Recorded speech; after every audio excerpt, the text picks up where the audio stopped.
prevalence of diabetic foot and incidence of non-traumatic amputations in patients with diabetes mellitus.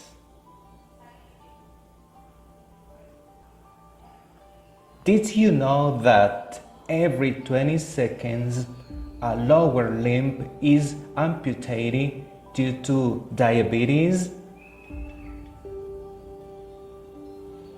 I am Patricia Fernandez, nurse and student in Master of Clinical Research. Today, I'm going to talk about my research proposal entitled Prevalence of the Diabetic Foot and Incidence of Non-Traumatic Amputations in hospitalized patients with diabetes mellitus. Diabetic foot disease is a serious chronic complication of diabetes that has neuropathic pathological basis. It is induced by sustained hyperglycemia and can be triggered due to previous trauma, causing injuries and or ulcers in the foot. These ulcers are very complex wounds that are characterized by their chronicity, having a great long-term impact on the mortality and life quality of patients. This affection can worsen rapidly and cause foot amputation due to the lack of early and optimal intervention. In fact, diabetic foot is the world's leading cause of non-traumatic amputations, and it occurs in 80% of the cases. In Europe, the annual rate of amputations is 0.5 to 0.8%, and in Chile is 0.3%.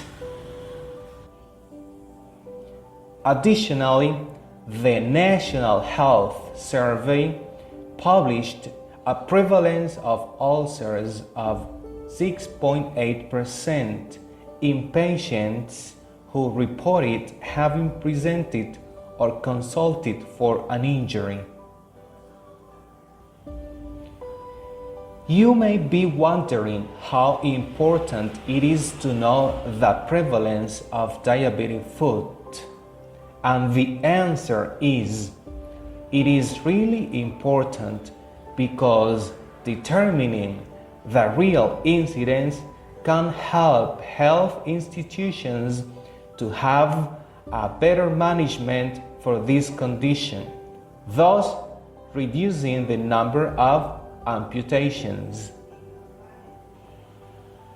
In this sense, my proposal is to investigate both the prevalence and the incidence of amputations in patients who have been hospitalized.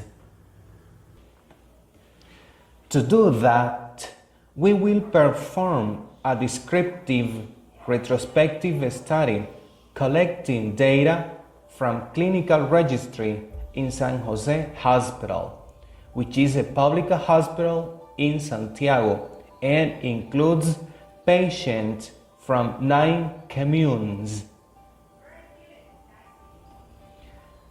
Data will be proceeded to obtain the prevalence and incidence of diabetic foot.